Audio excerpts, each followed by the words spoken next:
I have something a little embarrassing to say out loud, and that is that I am a practicing attorney, but I have been unemployed for over a year now.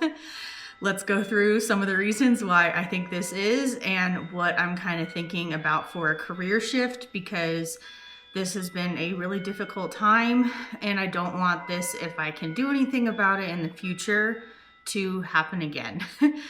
So I knew from my last job, I worked in big law for over 3 years and I just really got burnt out, but I knew that I wanted to move to Europe at some point. So I just kept working through that job until I was able to make that move a reality and have that happen. I had prepared for this for a while, knowing I was going to finish that job. So I thought it would probably take 3 to 6-ish months to get another job. I knew it probably wouldn't be fast and would take time. So I planned ahead of time for over a year, saving as much money as I could to kind of save up for that unemployment time. And I know a lot of this was back in 2025 before the job market got as bad as it is now. But it was still, it's never really easy to find a new job most of the time. And so I had saved up for this, kind of planned for it. The, interview process is never fast, especially, in bigger law firms and companies. Like the last place I went through 4 or 5 rounds of interviews over about 2 months. So that's why I had assumed it would probably take around 6 months or so to get something new. So what I did do also during that time for a student visa was taking in-person Spanish classes for 6 months. I really enjoyed it. I'm still learning Spanish. Of course, it takes time and practice, but to, help with my time, doing that for about 5 hours a day for 6 months, I really enjoyed it. And I really enjoy being in a school learning environment because you get to be around other people and it's fun.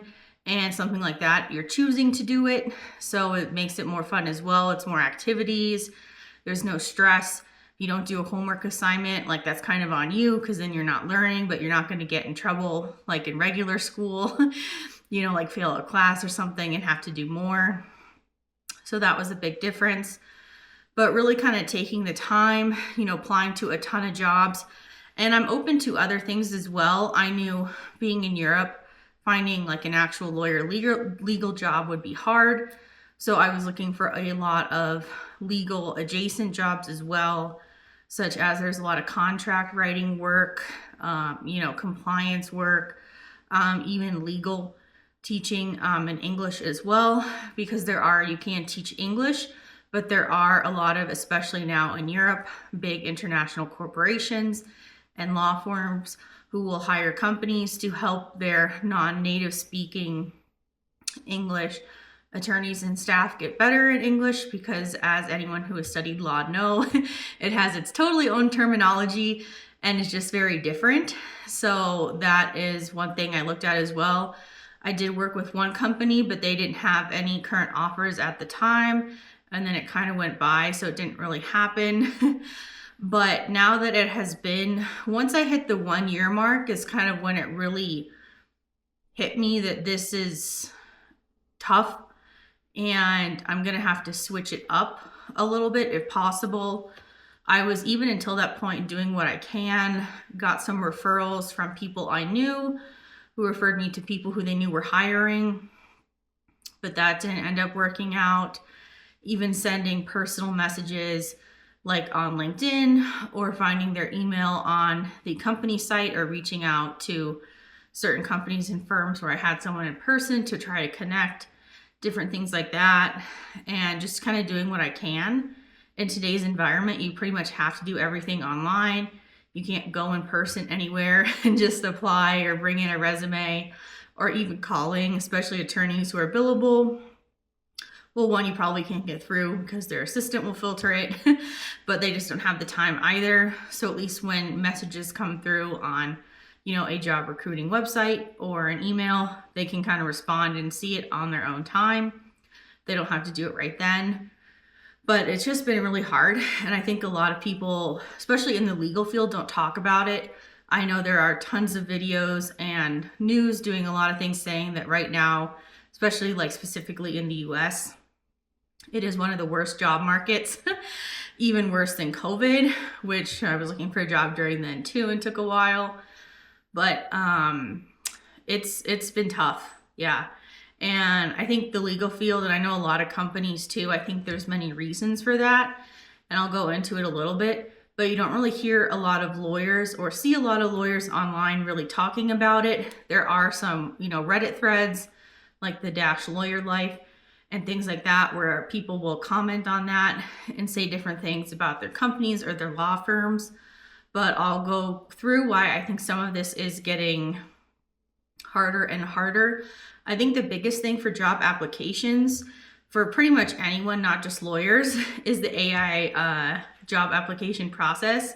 I know AI was supposed to make it better, but I don't know how it's designed. I'm not an engineer or anything like that, but what it looks for and picks on resumes just doesn't work. And I think a lot of companies are starting to see that.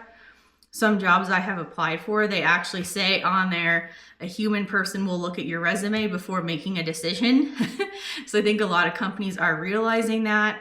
I saw another video where the CEO of a large, 1,000-person company even applied to a role in his company. Of course, he changed his name and stuff, but even he got rejected, and he had every qualification he was a CEO.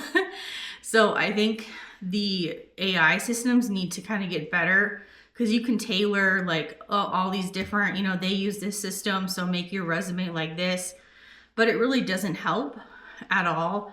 Myself, my friends, other people I know who are looking for jobs, it just hasn't really improved at all and made it better. It makes it harder. And a lot of times too with job applications, it's hard because some of them will have you create profiles on their company site, but still never respond. I don't get the point of that when you're getting hundreds to thousands of applications, but whatever, maybe they just want our data, probably, who knows. So that is a big issue.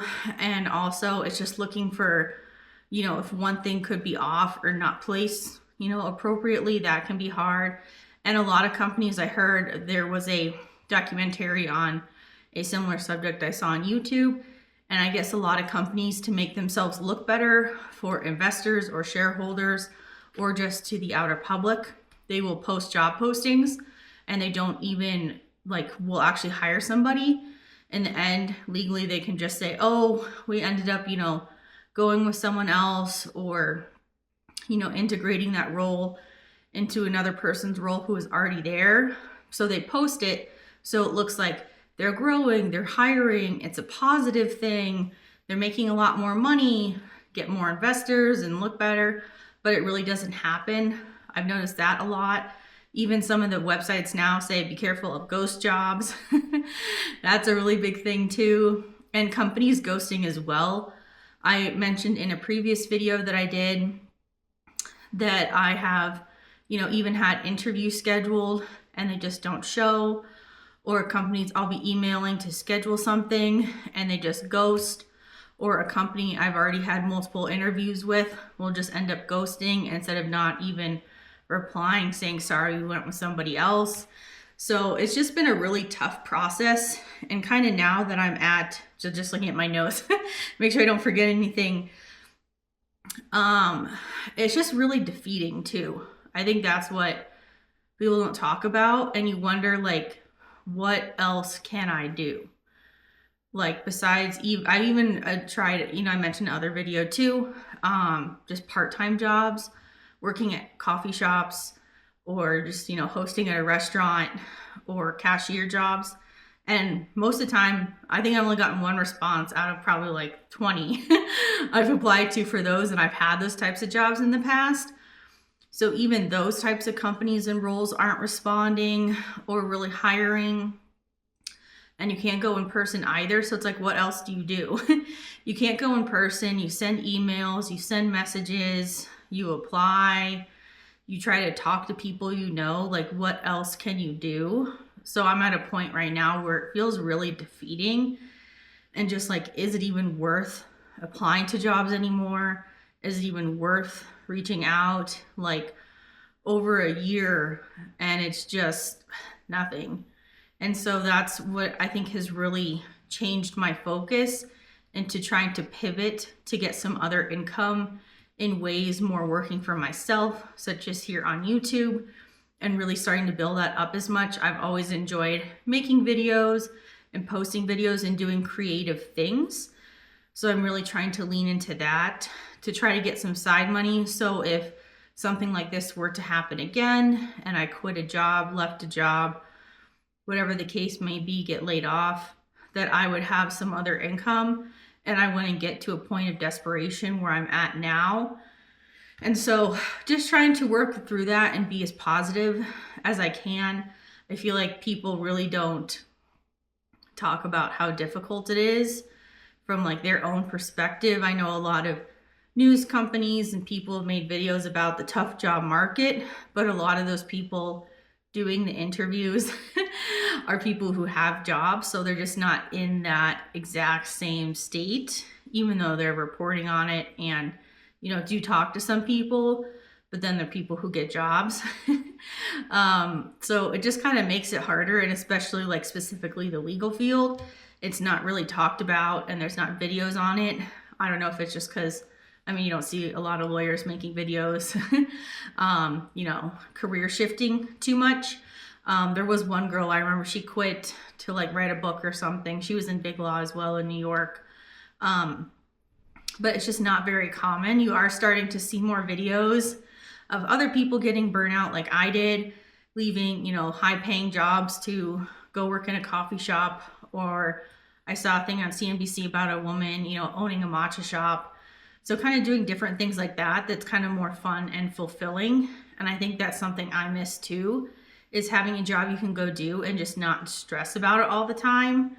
Like, oh, I missed an hour today, so I'm gonna have to make that up tomorrow, and I gotta do this week too. And it's just nonstop, and kind of just missing a job where you can just show up, do your work, make people happy, and then kind of be done and enjoy your free time and other activities.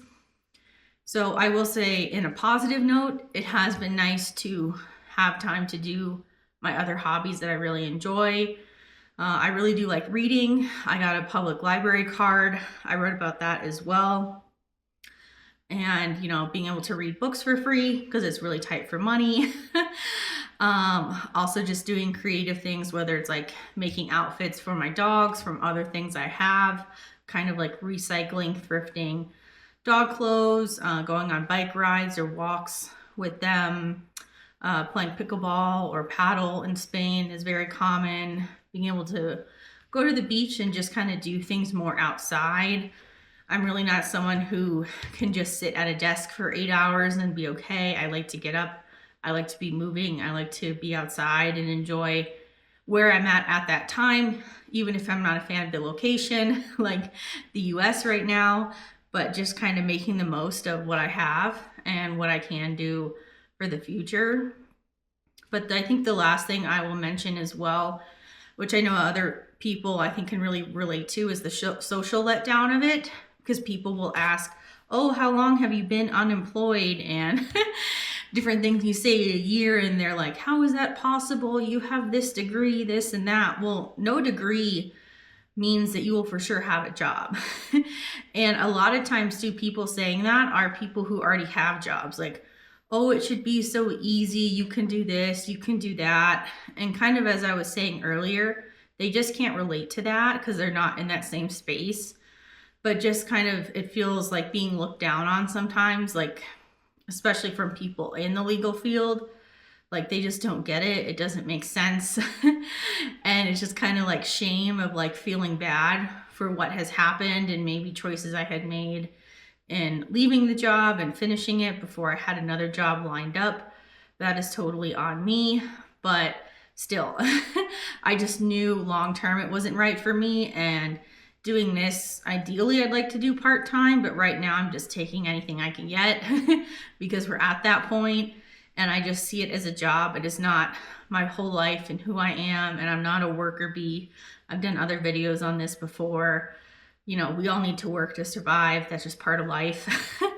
But I just wanted to come on and talk about the struggles of being unemployed as a lawyer in the United States now, or in Europe, and just in general, and talking about these experiences, because it's not something that there are a lot of videos on, and hoping some other people can relate to it. Or maybe I'll even get other ideas if people post other ways to maybe try to find jobs or connect with people who are hiring. I guess I forgot to mention earlier, I have talked a lot with legal recruiters, but to be honest, I don't really like them. I don't think they're the best, and they don't have your interests at heart either. They do what's best for them, and that's just how their job is. They want to create a pool of as many people as possible and submit it.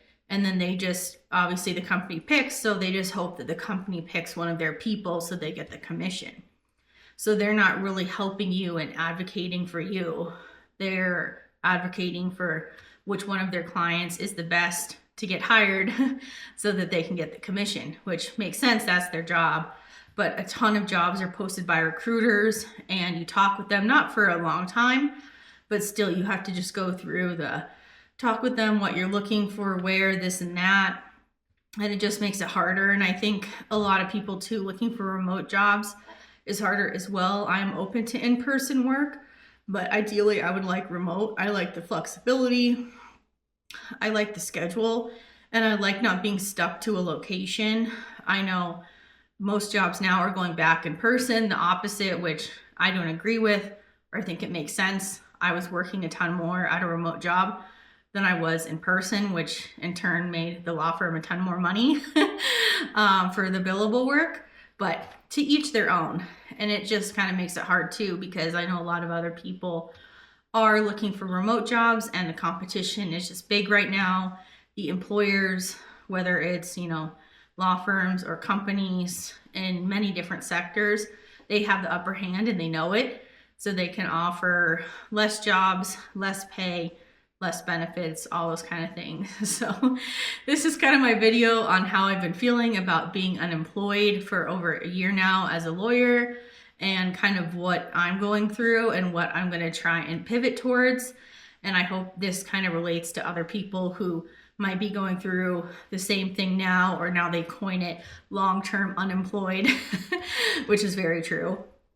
But that has become a much more common term online and on Reddit and different places like that.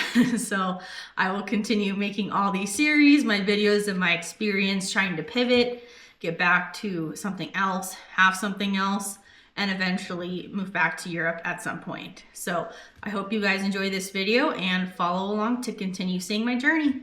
Bye.